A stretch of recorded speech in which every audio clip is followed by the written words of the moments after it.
चल रहा था द्रौपदेयाः छठे श्लोक का। सौभद्र द्रौपदेयाश्च सर्व एव महारथाः। सौभद्र तक आ गए तो सौभद्र से लक्षित है स्वाध्याय। और द्रौपदेयाः द्रुपदस्यापत्यम स्त्रीति द्रौपदी तस्यापत्यानि द्रौपदेयाः प्रतिविंध्यादयः पंच पांच है। इस लक्षित यहाँ पर है ईश्वर प्रणिधानम, क्योंकि द्रौपदी का स्वभाव था जब भी संकट आया है वो भगवान श्री कृष्ण को ही स्मरण करती थी। ईश्वर प्रणिधान का दृष्टांत सबसे बढ़िया तो पुराण के इतिहास में तो द्रौपदी का है, लोक में तो मीरा का है। जहर भी दिया गया वो भी अमृत हो गया। भगवान नाम के प्रति, भगवान के प्रति इतनी शरणागति पूर्ण दिया, ईश्वर प्रणिधान उसे ही कहते हैं। अतएव लक्षित ईश्वर प्रणिधान। अतएव कुल मिला के कितने हो गए? 24 नाम हो रहे। देखिए कैसे, तो 4 से 6 श्लोकों में पहले विवेक हुआ, फिर 2 प्रकार के वैराग्य, पर वैराग्य और अपर वैराग्य 3 हो गया, और शम से 5 ज्ञानेन्द्रिया, 4 अंतःकरण, 9 और 3 12 हो गए। फिर तितिक्षा से काया वाचा मनसा तितिक्षा 3 प्रकार के लेकर के 9 2 11 1 12 और 5 17, 17 और 3 20 हो गया। अब उपरति एक, श्रद्धा एक, समाधान एक और मोक्ष एक, ये 4 मिला के 24 हो गए। और ये 24 तत्व क्या जैसे किससे अधिष्ठित है? विष्णु भगवान से। अत्र शूरा महेश्वास से शुरू हुआ था, अत्र से विष्णुनाथ रातेति, अतएव विष्णु विशिष्ट चेतन विशिष्ट होने से यह केवल जड़ात्मक नहीं है, जड़ विशिष्ट चेतनात्मक होने से विजय के योग्य है, इस संकेत कर दिया गया। साथ साथ 24 तत्व जिन पर से विशिष्ट चेतनता का संकेत करने के साथ साथ अधिकारी के लिए आवश्यक होता षट संपत्ति और आपके 4 अन्य जो चीजें हैं, विवेक, वैराग्य और मोक्षता, इन सब को संकेत करने के साथ साथ यम और नियमों को भी संकेत कर दिया। बिना यम नियम का आप साधन चतुष्ट संपन्न नहीं हो सकते। यम नियम अत्यंत आवश्यक पहले, उससे काफी अंदर शुद्ध होता है तो आपके अंदर विवेक और वैराग्य आदि जागृत होने की संभावना बनती है। अतएव यम नियम सहित साधन चतुष्टय का यहाँ पर सामान्य जो वेदांत अधिकार है वो बता दिया। और अब 7वां श्लोक आरंभ होगा, उसके बारे में शंकरानंद जी अपनी अवतरणिका दे रहे हैं। एवं पांडव सेना नेत्रीन निर्दिश्य अत स्वसेना नेत्रीन निर्देष्टुम इदम माह। पांडव के सेना के नयन करने वाले मुख्य जो योद्धा हैं, महारथी लोग, उनका निर्देश करने के बाद अब अपनी सेना जो दुर्योधन का अपने निज सेना है उसमें जो नेता हैं, अर्थात वहां भी युद्ध के लिए नयन करने वाले विशिष्ट जो हो गए महारथी लोग, उनका निर्देश करने के लिए आरंभ करता है। और श्लोक का मुख्य तात्पर्य एक पंक्ति ऊपर लिख दिया है, उत्तमाधिकारिण स्वरूपम। वास्तव में उत्तम अधिकारी का स्वरूप वर्णन करने जा रहे हैं, और इसी के अंदर वैपरीत्य लोग हैं वह अनधिकारी का लक्षण हो जाएगा। वैपरीत्य चेत अनधिकारिण स्वरूपम भवति, वह अनधिकारी का स्वरूप हो जाता है। क्या है श्लोक? अस्माकं तु विशिष्टाये तान् निबोध द्विजोत्तमा नायका मम सैन्यस्य संजातं तान् ब्रवीमिते। अस्माकं तु विशिष्टाये तान् निबोध द्विजोत्तमा नायका मम सैन्यस्य संजातं तान् ब्रवीमिते। अस्माकं तू करके व्यावर्तन कर रहा है, पांडव सेना से अपनी सेना को अलग करने के लिए तू कर दिया। सामान्य अधिकार लक्षण से व्यावर्तन करते विशिष्ट अधिकार लक्षण बताने के लिए तू कह दिया। व्यावर्तन करने का काम होता है तो। अस्माकं तो हमारी जो सेना है, अस्माकं तु विशिष्टा ए, यह शब्द जो विशिष्ट है महत्वपूर्ण शब्द है। सामान्य अर्थ इतना ही है, ये विशिष्टा नायका मम सैन्यस्य संज्ञार्थम तान ब्रवीमि तान निबोध हे द्विजोत्तमा। नाम मात्र के लिए, क्योंकि असंख्य है, हमारी सेना तो वैसे भी 11 अक्षौहिणी सेना है, इसमें एक से एक महारथी अतिरथ बहुत सारे हैं, लेकिन प्रमुख जो मैं कुछ कुछ नाम मात्र के लिए, संज्ञार्थम नाम मात्र के लिए मेरे सैन्य के जो नायक हैं, एक अस्माकम भी बोल रहा है, मम सैन्य से बोल रहा है, मेरे सैन्य के हमारे लिए समर्पित जो है विशिष्ट जो नायक हैं उन लोगों का नाम मैं मात्र के लिए कहूँगा, आप जो इसको ठीक ठीक जानिएगा। तान निबोध हे द्विजोत्तम। द्विजोत्तम कहने का पीछे भी यहाँ पर बहुत बड़ा विचार है, निंदा पक्ष भी है, स्तुति पक्ष भी है। द्विजोत्तम क्यों कहा? नहीं, द्रोण के लिए कह रहे हैं। द्विजोत्तम तो द्रोण के लिए, ब्राह्मण थोड़ी थे, पितामह क्षत्रिय के लिए बोला जाता है शब्द। ये द्विजों में, द्विजों गाने से तीनों आ जाते, ब्राह्मण क्षत्रिय वैश्य, उनमें उत्तम गाने से श्रेष्ठ ब्राह्मण को विशेष को ले लिया गया। द्रोणाचार्य के लिए कह रहा है, आप इसको जानिएगा। यहाँ पर जैसे नियम है, श्रोत्र लक्षण में क्या कहा था? जन्म ना जाए थे ब्राह्मण संस्काराद्य उच्यते विद्या याति विप्रतम त्रिभी श्रोत्र मुच्यते। मैंने द्विजोत्तम कह दिया उसने, विप्रोत्तम नहीं कहा। क्यों नहीं कहा? द्विजोत्तम कहो विप्रोत्तम को, बात एक ही है, लेकिन द्विजत्व के संस्कार युक्त हैं आप, लेकिन वास्तव में विद्या जो होनी चाहिए वो आपके पास नहीं है। विप्रत्व को प्राप्त नहीं किए लग रहा है, इसे द्विजोत्तम कह दे, विप्रोत्तम नहीं कह रहा है। निंदा पक्षी बनता है ये, औषधि पक्षी बनता है। टिप्पण विस्तार जाएंगे, पहले इसकी टीका देख लीजिए। अस्माकं त्विति, अस्माकं ये तु विशिष्टा विद्या बल पौरुष पराक्रम कुलशीलादि प्रसिद्धा। विशिष्टा का अर्थ कर रहे हैं विद्या बल पौरुष पराक्रम कुल शील माने स्वभाव आदि सद्गुणों के कारण से प्रसिद्ध लोग हैं। सैन्यस्य नायका, सैन्य का नायक प्रत्येक व्यक्ति अपने आप पे सेनापति होने योग्य नेता रहा।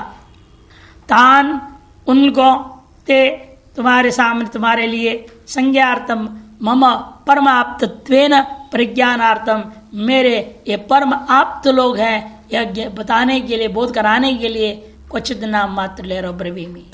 तो हम निबोध जो बुद्धिस्व, आप इसे ठीक ठीक जानिएगा, हे द्विजोत्तम संबोधन है। टिप्पण में जाइए। अस्माकम और मम दो पद प्रयोग कर दिया। पदाभ्याम तामस अहंकारो द्योतिता, तामस अहंकार द्योतित हुआ। पहले छठे श्लोक में आया था सात्विक अहंकार, यहाँ पे तामस अहंकार द्योतित हो रहा है। और भीष्म आगे शंका फूकेंगे वो राजस अहंकार की प्रवृत्ति का द्योतक हो जाता है। तो भयादिकम तिरोधाय दृष्टताम द्योतयति।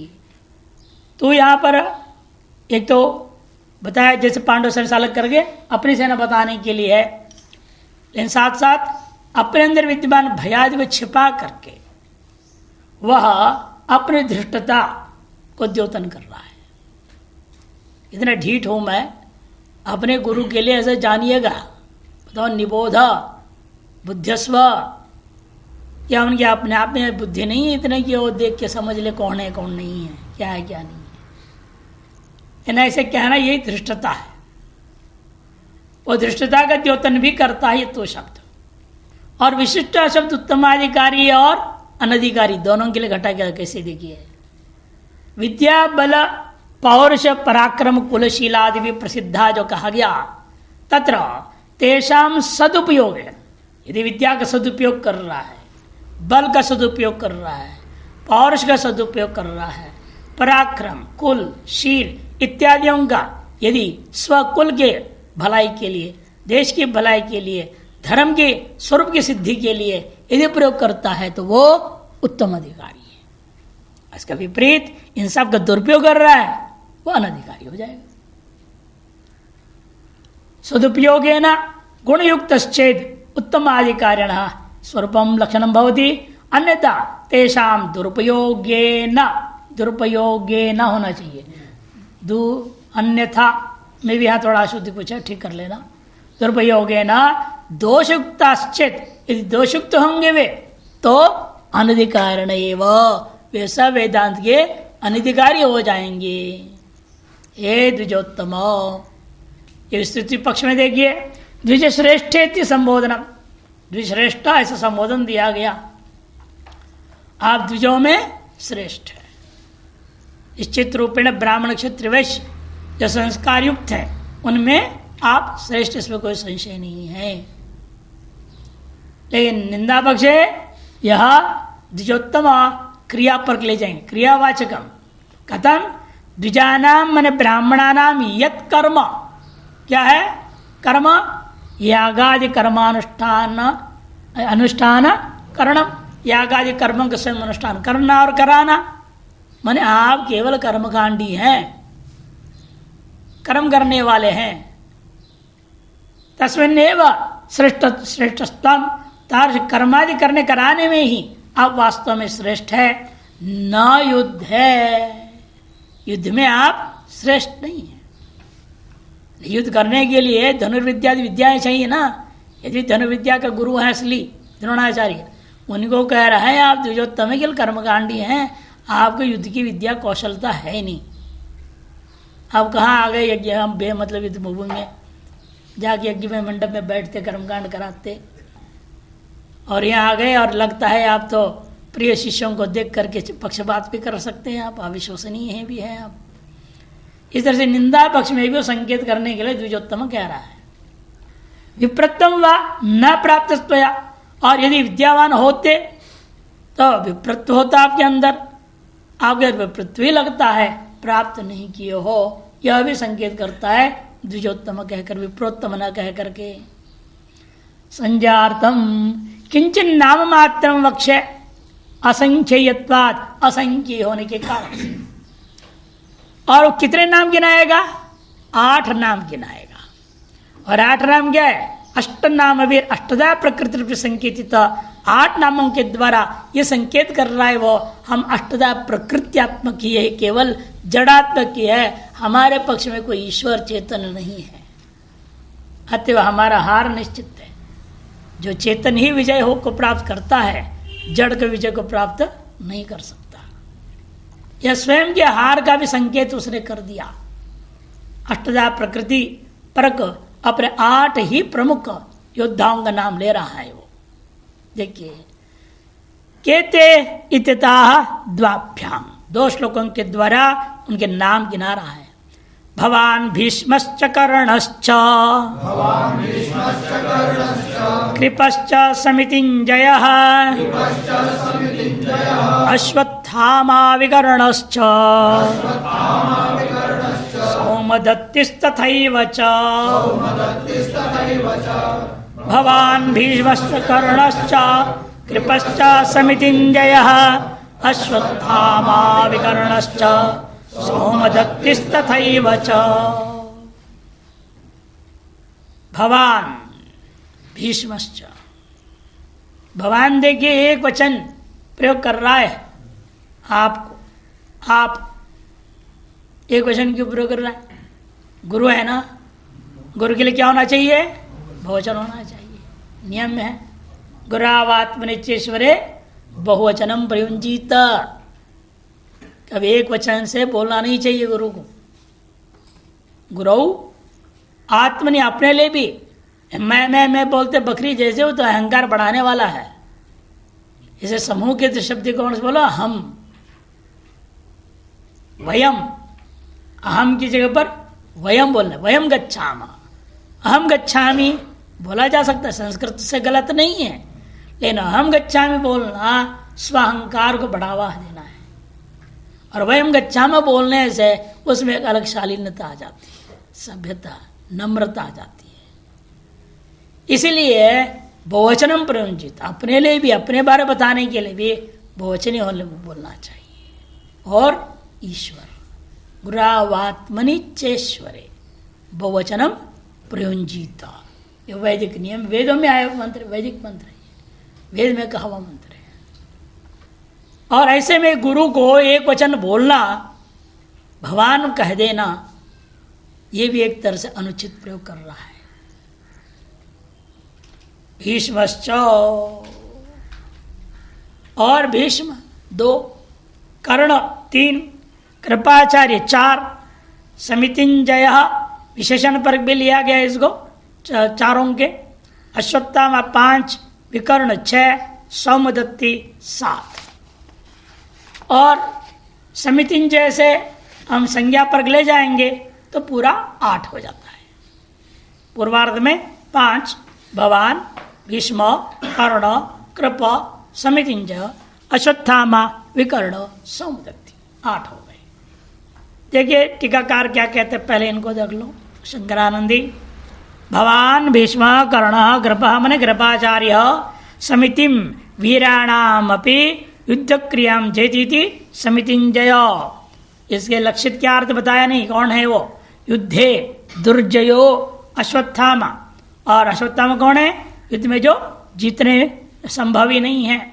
विकर्णश्च एवं सौमदत्ती, सोमदत्त से पुत्रमिति सौमदत्ती, यह नाम बता दिए, भूरिश्रवा नाम का राजा। टिप्पण संग्रह में आई है भगवान, और ये एक वचन क्यों प्रयोग कर रहा है वो संकेत देते हुए हमने लिख दिया, अमित्रस्य मित्रोप्यमित्र एव इति न्यायात्। यदि भी आ गया बाद में बना हुआ है, ये न्याय चाणक्य सूत्र में आया है। अमित्रस्य मित्रोपि अमित्र एव, अमित्र का जो मित्र होता है उसको भी आप कभी अपना मित्र कभी न समझें, वो अमित्र ही होगा। क्योंकि आपके शत्रु का मित्र है, वो अमित्र बन गया शत्रु। जो शत्रु का मित्र होगा वो आपके मित्र कैसे बन सकता है? और मित्र बन के आएगा जरूर, उसकी ओर से आ रहा है वो, और आपसे मित्रता का हाथ बढ़ा रहा है, तो समझ लेगा आपका विनाश होने वाला है। इसी तरह से आप हमारे शत्रु द्रोणादि में कौन आगे खड़े हुए? अर्जुन आदि, उनके आप पर मित्र जैसे हैं, श्रेय को चाहने वाले हैं उनके, हमेशा उनके श्रेय को चाहते हो आप युधिष्ठिर आदियों का। इसलिए आप अमित्र के मित्र के सम्मान होने के नाते मेरे दृष्टिकोण पे आप अमित्र ही हैं, गुरु नहीं। इसलिए मैं एक वचन बोल रहा हूं, बहुवचन नहीं बोल रहा हूं, ये संकेत कर रहा हूं। और इति लौकिक न्यायेन, थोड़ा छपिए यहां, तम अविश्वसनीय वही सूचिता, तम अविश्वसनीय, शुद्ध करो, तम अविश्वसनीय, ये बनना चाहिए। कुछ गलत छप गया हो, बिना शुद्धिकरण किए ही हमने छाप दिया ना, वो गड़बड़ कर। अब द्वारा मैंने एक ही कॉपी निकाला हूं, आगे के 2 पन्ने का करेक्शन करूंगा, ठीक करके फिर उसका प्रिंट आउट निकालूंगा, तो वो कम से कम गलतियां होंगे। इति सूचिता, इस संकेत किसका दिया? भूधातु से बना हुआ भगवान प्रयोग करते हुए पृथ्वी तत्व का द्योतन किया। अष्टधा प्रकृति में से एक का नाम, पहला का नाम है पृथ्वी, भूमि रापो अनल, श्लोक है ना, उसके आधार पर भीष्मा बिभेति सर्वान बिभेति सर्वे यस्माद्वा इति भयंकर प्रतिज्ञावान वा आप इत्यर्थः। विभेति सर्वान, सबको डराता है, यह सब जिससे डरते हैं उसे कहा जाता है भीष्मा, अथवा भयंकर प्रतिज्ञा वाला, उसको कहते हैं आप। जल का द्योतक है। कैसे? कि जल का भी यही स्वभाव है, जल सबको डराता है और सब जल से डरते भी हैं। जल से जी रहे हैं लेकिन जल से सबको डर भी है। कब गंगा जी की बाढ़ आ जाए कोई भरोसा नहीं, आदमी डरा हुआ रहता है, गंगा तट वाला तो और ज्यादा। इतना ही नहीं, भयंकर प्रतिज्ञा जल ने कर लिया है, समझ लो टिहरी डैम बन गया। और जल जो खड़े हैं वहां भयंकर प्रतिज्ञा लेके बैठे हुए हैं। वो जिस दिन फूटेगा ना वो सब दिल्ली तक नाश कर देगा।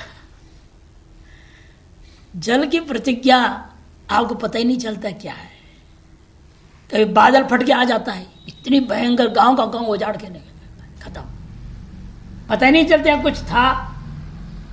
जहां बादल फट के पानी गिरेगा ना एक साथ, वो पूरा साफ हो जाता है। 1995 की बात है, हिमाचल में मणिकर्ण के पास पहले बहुत जबरदस्त फटा बादल, 6 गांव खत्म हो गए।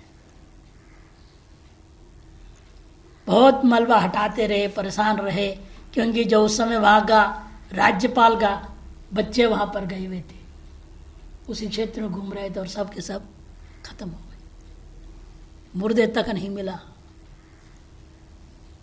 30 फुट ऊंचाई पर जो था पुल भी सब, पुल के बराबर मिट्टी भर गया, पुल सब गया।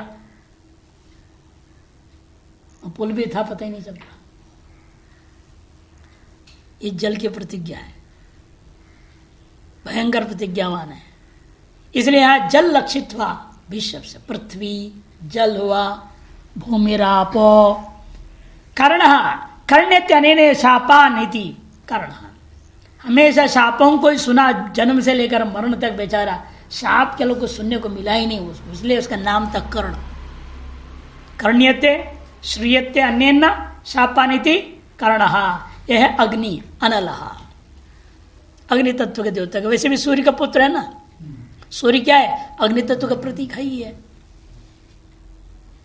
कृपा कृपा सामर्थ्य धातु कल्प्यते सत्यम एव सदा यो असौ, उसे कहते हैं कृपा, जो सत्य की ही हमेशा प्रतिष्ठित रहता है, कल्पना करता है, विचार करता है, विचार मन में आता है, वो है निर्लिप्त व्यक्ति ही यह संभव है।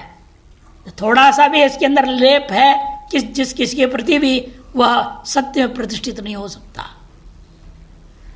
क्योंकि आप पक्षपाती हो जाओगे। जिसके प्रति आपके अंदर थोड़ा सा भी लगाव है ना, लेप है, आप उसके पक्ष में जरूर झूठ बोलोगे, चाहे कोई भी हो। थोड़ा सा भी किसी के प्रति भी लेप है, संग है, लगाव है, आप उसके बचाव के लिए हर तरह से प्रयास करेंगे। उसे गलती हो जाए उसके लिए छिपाएंगे, आप झूठ बोलेंगे। एक बार एक जज की कहानी आती है, वो बेटे जिन्हें मालूम नहीं था कि उनके बेटे को पकड़ के लाया जा रहा है। केस फाइल खोला गया, सामने आया, पुकार हुई तो लोग लाए, पुलिस ने देखा, अरे ये तो मेरा बेटा है, ये मुजरिम है, अब मैं क्या करूं। दुविधा में पड़ गया वो, कि मोह है ना, पुत्र मोह। अब उसने देखा कि तो गड़बड़ है, मेरे बस की बात नहीं है, और इसका पक्ष लूंगा अन्याय हो जाएगा, निर्दोष को दोषी ठहराना पड़ जाएगा, मुझे पूरे सच्ची कहानी सुनना पड़ेगा, समझना पड़ेगा ये दोषी है या नहीं। और बाल्यावस्था से वो जानते थे उस बच्चे को, अपनी बेटा था ही, कैसे कैसे स्कूल में चोरी करता था, नरसर करता था, जरूर किया भी होगा या नहीं भी कर सकता है, बड़ा हो चुका, समझदारी हो आ गई हो, जाने बिना मैं कैसे इसको दंड दूं। लेकिन शाम के अंदर जानना भी मुश्किल है पूरी कहानी। शाम 4 बजे तय करना, इसको जेल भेजना पड़ेगा। वो क्या बोलते हैं ना, वो भेजते हैं पकड़ा हुआ को, जमानत में छोड़ा जाता है,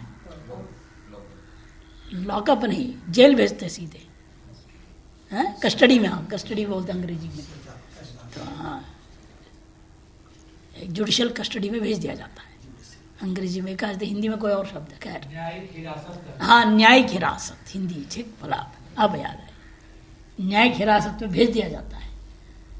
वो भेजा भी नहीं जा रहा, हिम्मत नहीं हो रही है। तो उन्होंने तरीका निकाला कि इसको न्यायिक हिरासत भी ना भेजा जाए और छोड़ा भी ना जाए। फिर कहाँ रखेंगे? थाने में रहा जाए। उसे दिमाग लगाई, कानून देखो पक्षपात कैसे होती है, इसलिए दृष्टांत दे रहा हूं, घटी हुई घटना है ये।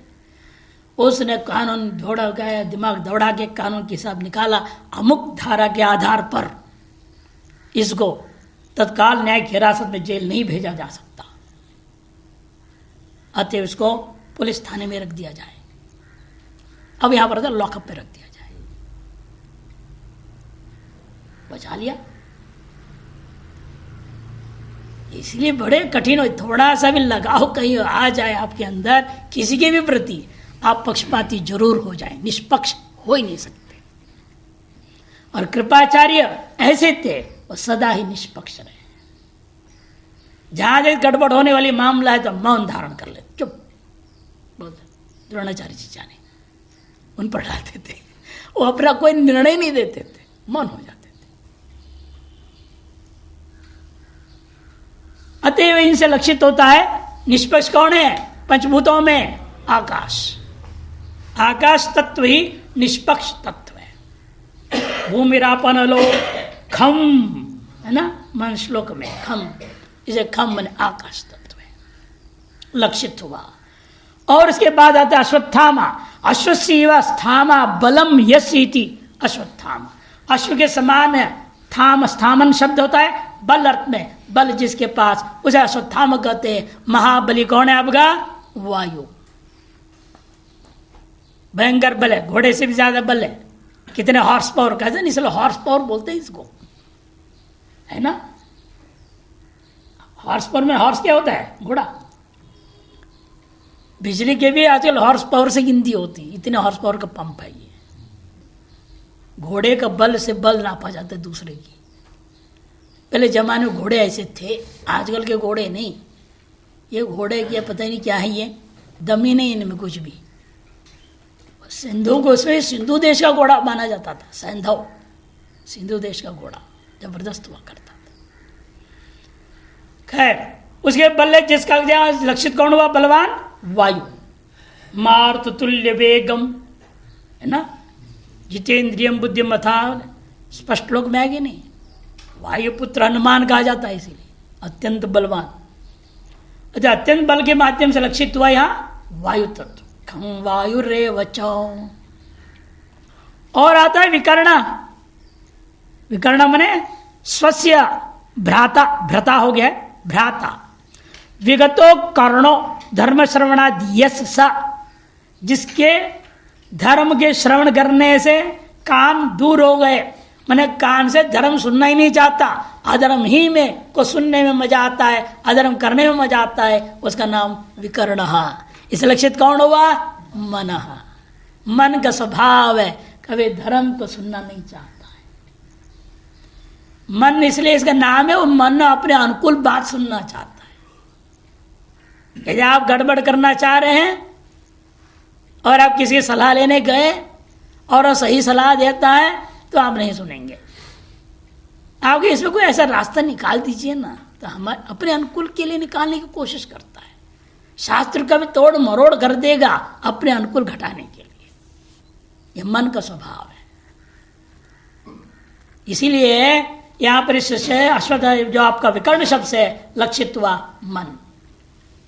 मन और बुद्धि है ना वहां पर। उसके बाद सौमदत्ति सोमेन दत्तम इति तस्य पत्यम भूरिश्रवा, मैंने बुद्धि बुद्धि ही इत्यर्थ। सोमेन, सोम कौन है? चंद्रमा। चंद्रमा के द्वारा दिया हुआ। चंद्रमा किसका अभिमानी देवता है? बुद्धि आदि का। इसीलिए लक्षित हुआ बुद्धि तत्व। तथैव च, कई पाठ में दे तथैव च की जगह पर जयद्रत समितिन जय को सभी का विशेषण बना देंगे, और यहाँ तथैव च के पाठ भेद है जयद्रत, ये 8वां है। इति पाठांतरम राजस अहंकार इत्यर्थ। एते सर्वे स्वभावत वृत्ति शुद्धाः उपादितो अशुद्धाः। ऐसा स्वभावत भले शुद्ध है, श्रेष्ठ है, लेकिन उपाधिवशात अशुद्ध हो गए, अशुद्धा। अतएव उभयार्थक, इसलिए उभयार्थक हो गए। ये भी क्या हो गए, सबके सब उभयार्थक है। शुद्ध पक्ष में लेंगे अधिकारी का विशेषण हो गया, और अशुद्ध पक्ष लोग गए अनधिकारी का लक्षण बन गया। क्योंकि पृथ्वी, जल, तेज, वायु सब शुद्ध भी होते हैं, अशुद्ध भी होते हैं ना। अशुद्ध है तो शुद्ध कर लेते हो आप। सबसे पहले क्या होता है, आसन शुद्धि से भी पहले भू शुद्धि। आप जहां भी बैठेंगे ना, आसन उठाएंगे और वहां जल छिड़काएंगे, शुद्धिकरण करेंगे, फिर आसन रखेंगे, फिर आसन शुद्धि करेंगे। अशुद्ध हो तो भी पृथ्वी को आप अपने मंत्रों से शुद्ध कर लेते हैं। इधर जल भी है, सामान्य जल है, चलो इसको शुद्ध कैसे करें, चलो गंगा जल डाल दो, थोड़े मिला दिया, शुद्ध हो गया। या मंत्रों से शुद्ध कर लो, मंत्र से शुद्ध करेंगे ना। वहां पर भी कलश स्थापना में सारे मंत्र बोले जाते हैं, लंबा चौड़ा, यहाँ विष्णु है, यहाँ ब्रह्मा जी बैठे, यहाँ ये बैठे, वो बैठे, सब देवता, सब सागर, सारे आ जाओ इसमें, सब पाकर इसको अत्यंत पवित्र कर दो। ये सब चीजें हैं शुद्धाशुद्ध उभय पक्ष। इसलिए अग्नि भी ऐसे ही है, अब आग जला देते हो, जला सवा करोगे क्या? पे अग्नि का दो काम होता है, शुद्धिकरण, संस्कार होते हैं, इसीलिए अग्नि के 15 संस्कार करने पड़ते हैं। कुल मिलाकर के अग्नि की स्थापना से लेकर अंत तक का 27 संस्कार हैं, 27 संस्कार होते हैं। अग्नि प्रज्वलित होने के बाद 15 संस्कार होते हैं। जन्म हुआ, जातकर्म संस्कार शुरू कीजिए उसकी,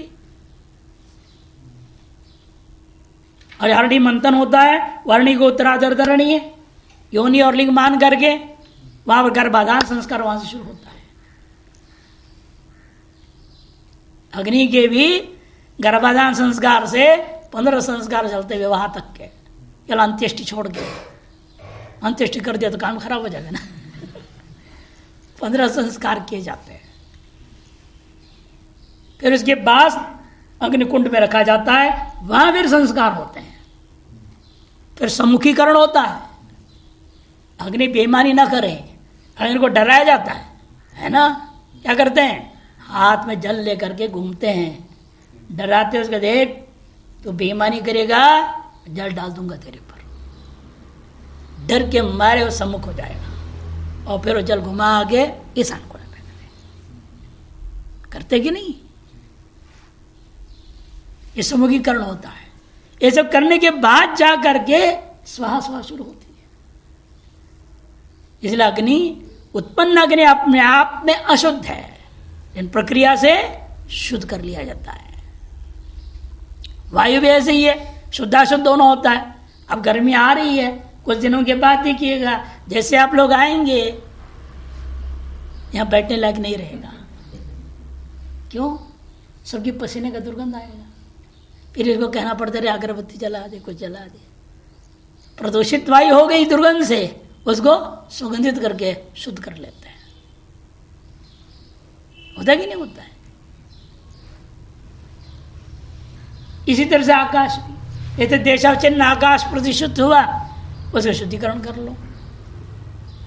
सभी के शुद्धाशुद्ध पक्ष है। शुद्धत्व पक्ष में इसको ले जाएंगे हम, उत्तमाधिकारी के स्वरूप कोटि में ले जाएंगे, और अशुद्ध पक्ष लोग हैं वो सब चला जाएगा अनधिकारी का स्वरूप कोटि में। वही संकेत किया इन्होंने, इसमें उपाधि तो अशुद्ध अतः उभयार्थक है। शुद्धत्व पक्षे उत्तमाधिकरण स्वरूपम, अशुद्धत्व पक्षे अनधिकारण स्वरूपम द्योतयंती। इस प्रकार से 8वां भी हो गया। 9वें श्लोक आरंभ होता है। इसके कोई अवतरणिका इन्होंने नहीं दिया है शंकरानंद जी, क्योंकि एक साथ बोलते हैं दोनों श्लोकों के द्वारा। एक कह दिया तो उन्होंने पहले ही द्वाभ्याम, उन 8 का नाम मात्र से 2 श्लोकों से कहूंगा, ऐसे एक साथ अवतरणिका दे दिए थे। अन्ये च बहवः शूरा मदर्थे त्यक्त जीविताः नाना शस्त्र प्रहरणाः सर्वे युद्ध विशारदाः। अन्ये च बहवः शूरा मदर्थे त्यक्त जीविताः नाना शस्त्र प्रहरणाः सर्वे युद्ध विशारदाः। अन्य जब भाव अन्य क्यों कह दिया? वो 8 तो विशिष्टा, अन्य अविशिष्टा इत्यर्थ। और विशिष्ट गुण आदि संपन्न थे, ये अविशिष्ट बाकी। अन्य अविशिष्टा बहव शूरा, अच्छा बहुत शूर हमारे सेना में है, जो कि मदरते त्यक्त जीविता, मेरे लिए अपने जीवन को प्राण को त्याग करने के लिए आए हुए हैं। सब युद्ध विशारदा सर्वे नाना शस्त्र प्रगणास्त्र सर्वे। टीकाकार संक्रांति कहते हैं अन्य मन अवशिष्ट, अन्य जो बचे हुए हैं वे कैसे हैं? सब अविशिष्टाश्च। जो अवशिष्ट है वे अविशिष्ट है। कौन है वो? बाहलिक भगदत्त आदिश्च। बहवः शूरः शौर्यशालिनः, शौर्य स्वभाव वाले हैं, शूर स्वभाव वाले। नाना शस्त्र प्रहरणाः, नाना विधानि शस्त्राणि, शूल चक्र गदा खड्ग परिघादीनि प्रहरण साधनानि ये शांते नाना शस्त्र प्रहरणाः।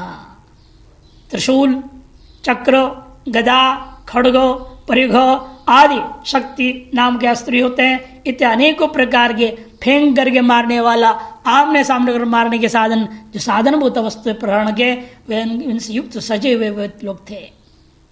युद्ध विशारदा सकल प्रकार के युद्धेषु निपुणाश्च। अनेक प्रकार के युद्ध होते हैं ना, मुष्टि युद्ध होता है, मलयुद्ध होता है, दृष्टि युद्ध होता है, युद्ध भी अनेक प्रकार के। आप जैन धर्म के जो प्रवर्तक है महावीर, उनकी जीवनी को पढ़िए। जब दोनों भाइयों में लड़ाई हुई, कौन राजा बनेगा?